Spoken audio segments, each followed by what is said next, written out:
Liring Chilo Nidong Nishu Tsadru Jinda Tangbu Tse Nishu Tsaksum Niki Ngadru Yagal Lojo Chegi Tensa Drepung Gomantu Nidong Chukji Lui Nobel Shide Sengda Shegen Chamgu Leymah Roberta Gbowee Cho Tang Yeji Tue Lonyen Surimba Chajen Chamgu Abigail Edna Desnila Namnine Chinor Gonsa Kyamkyun Chenpo Choki Mixe Jega Shusong 前面的通常这样，第一块列入述清楚前的，你看是 Nobel Peace Prize 拿的，你多出几多了？ kindness, love, warm hearted. These are the teaching. 这怎么来个艺术？前边的修习都到底，神教的，让他了，可以理解的呢，艺术结果是的。As soon as wake up, morning. I always wish all we, our brothers, sisters, should be equal. Jeka Drupsam Chamgu Khonamnine Sagu Seda Shikyang Nangsong. Your Excellencies, may I ask you what brings you here to South India? Well, we decided, both Abby and I, to take a trip. And whilst we were in India, it was only prudent that we come to greet His Holiness, the Dalai Lama. We live in a time where there are so many crises and the world is totally in an upside down state. And sometimes it feels hopeless. It's important, especially for me, with the work that I do, to be in a space where I can get some revival, positive energy, some words that would inspire me to keep going. So coming was basically to see His Holiness, see how he's faring, get some inspiration from him, and also receive some blessings as we continue the work that we are doing here.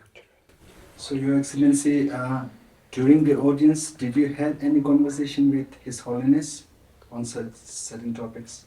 Of course, it was interesting that His Holiness was primarily concerned about equality,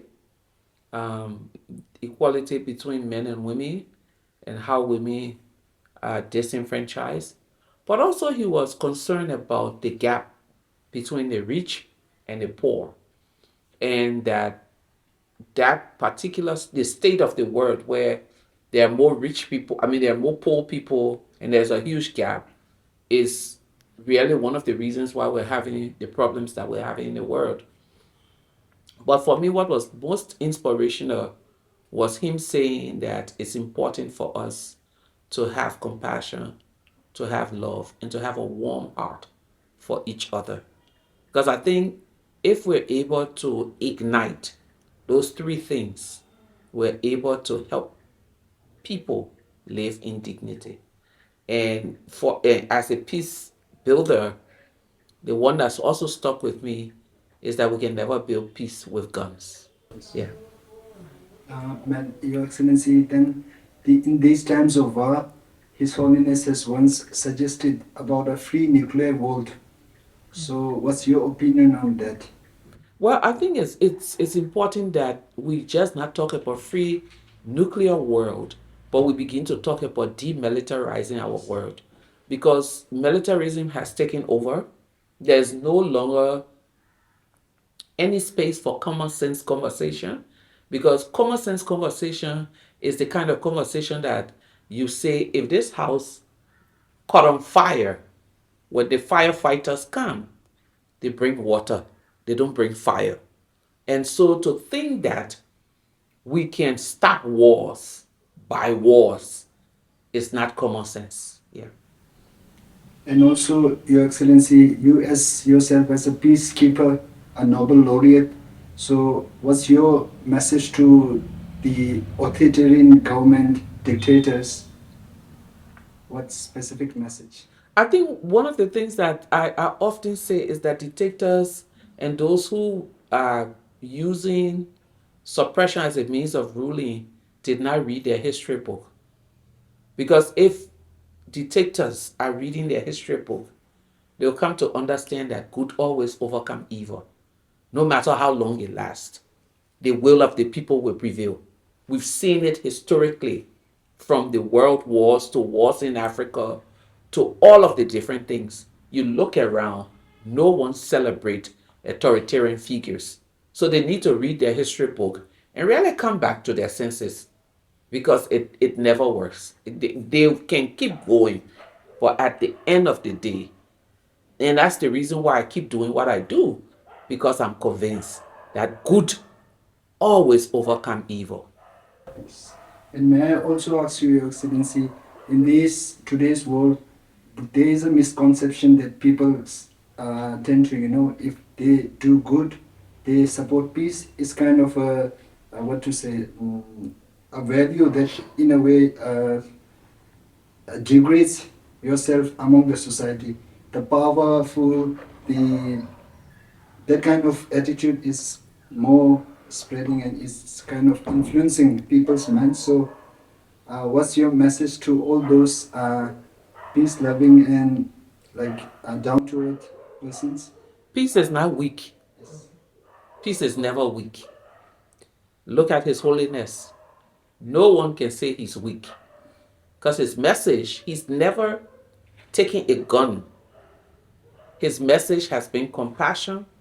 His message has been peace. His message has been love for humanity. And he's very powerful. I would say he's even more powerful than those leaders who have guns and are pushing. So I wish we could all begin to teach the young children that peace is not weak and that violence is weak. Because the easiest thing that I can do if I'm angry with you is to take a gun and shoot you. The hardest thing is to sit with you and confront you and appeal to your conscience and use my moral authority to shape your thought. That's the hardest thing. Dialogue is hard.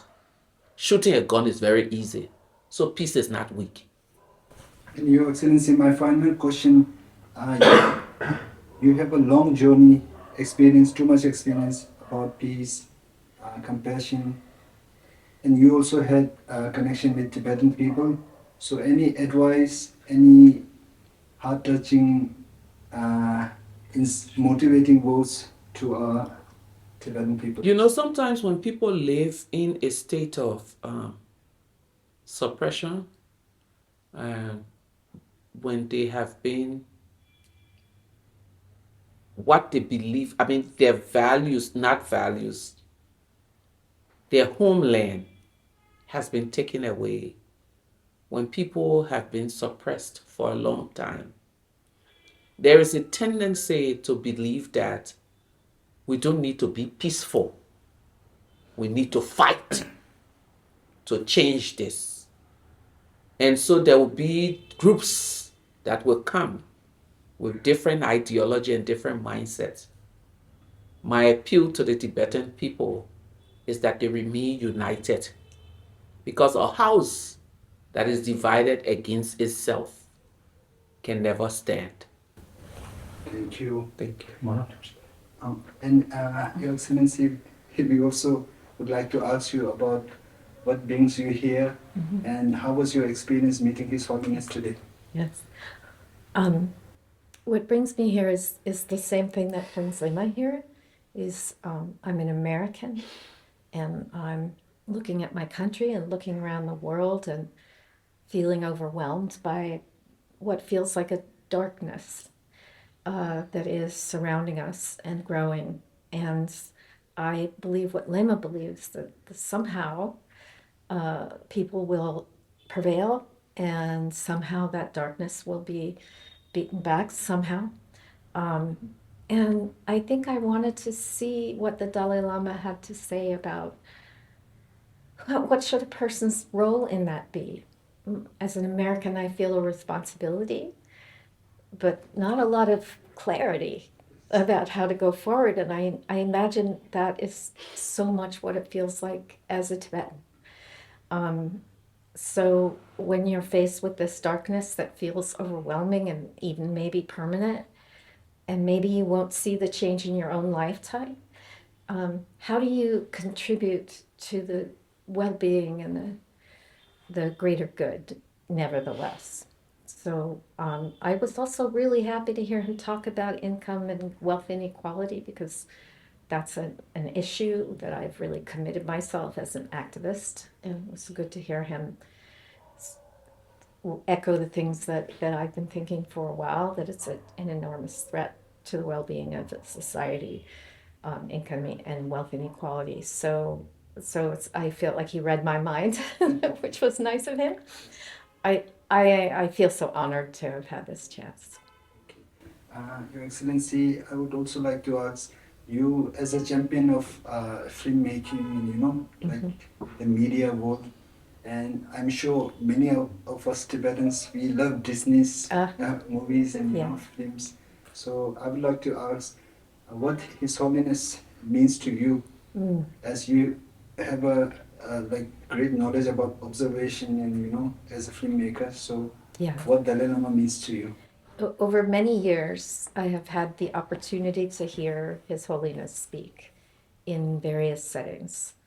Sometimes with Archbishop Tutu, they were particularly wonderful when they would speak together. And what I saw and remarked for myself was just how often they were in laughter together. There was joy was always bubbling up. They almost couldn't keep it back. And to me, that was a sign, a reminder of what feeds them and the goodness that is fueling them. And I have to say, as a descendant of the Disney family, told Leymah, everywhere I go, I look for Mickey Mouse, because every country I go to, I find him. He's painted on walls or on supermarkets, and I've seen him everywhere. I've seen him in the Congo and Sri Lanka and Jerusalem, everywhere. And he is there because people took some time out of their poverty or the conflict they're living in to pull up an image, a message of joy into the space where it could be available to everyone walking by it, to all of the children. And I feel so proud of my family that there was this character that sort of jumped off of the film and came into the world with us and is being used as an instrument of joy. So I continue to believe that is the more joy we can create and spread in the world, the better the world will become. Your Excellency, any message to this youth? To who? To this youth. Youth, younger generations. Youth. Yes, the youth hold the keys of everything. Yes, and I look at them and I feel I have 4 children of my own, worried about them becoming cynical, worried at them looking at the powerful and the darkness there among the powerful. But in fact, in my experience, I'm not seeing that kind of cynicism among young people. I'm relieved to say I'm seeing energy and creativity. I think they're better equipped to address the problems we have than we are. And my wish is for my generation to step back, to offer assistance, to offer advice, but to let them lead. I think there's enormous wisdom in the youth now. Your Excellency, my final question. You are well known about what a country like China does to filmmakers and actors who speak about human rights, Yes. like Richard Gere and many other. Yeah. So you as a filmmaker, a champion, so what's your message to a country like China? Well, the well-being of the artistic class in any country is a reflection of the spiritual well-being of the country itself. if you suppress expression, if you destroy people who express freely, especially about the rights and possibilities that people are capable of, I think you're doing a damage to your own society in the long run. You're hurting your own country. And China, it's not just China. It's happening in my country as well, in Russia, in many places. It is the first step by small-minded and short-sighted leadership to suppress expression. And it's the sign of strength in a leader to not only tolerate but encourage expression even when it runs counter to their beliefs. So I think that the people who are being punished need to continue to shine and show the courage. Richard Gere shows an enormous amount of courage, and simply keep going forward. Like, we just have to keep doing what we do. Thank you, Your Excellencies. Thank you. Thank you so much. Thank you. Thank you. 진호 고사 경무치무초 야로조 몬고라 아니 땡 니슈 섭게 봐 집주 가디 짱나 제체네 안다 아 딩엘이야 단예세 도 슈바네 신지기 안 지게 유도카 다네 시기 야유미 아니 대하네 시기 지금 어디 칠리유비기 야 아니 히말라야 리주기 남바 뷰리 네유카 망부질이야 다 단다 펜제 제가 나웨기 트리야 할람 정보도 슈바이나 구동 라스틱 디나네 아니 야가기 장도디 직동 얘기하스게 요체 안 치게 어디 kubja plastic chigdo mesche and di tredi ani burida adanish himalaya rigul nebe de che 제도가 다 드린 제가 아니 진짜 니도 뉴스로 기 진짜 당부기 체 니슈 사숨기 니들이야 다다 아주 야가나리야 딩엘이야 노벨 시대 생다 신용의 클래스 사티아티 아 쿠란기 단다 레고 규네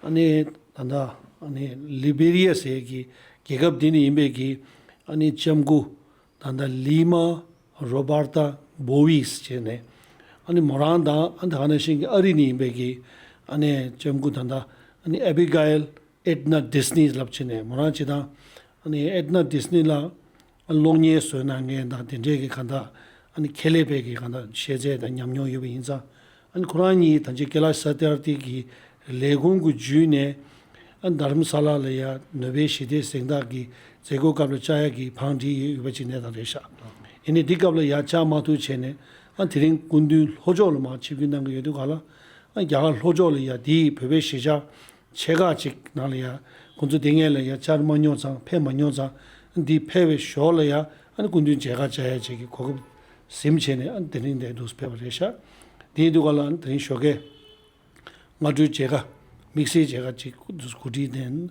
이자네 나체네 안 남니가 두스 제베레 안 제베 쇼려야 단다 간지 당랭 khari 야냐세 슈바도 만나오디 다지 콩을 야남서 냐산 슈주바 다라레 슈에 너소 그린체 너스 두체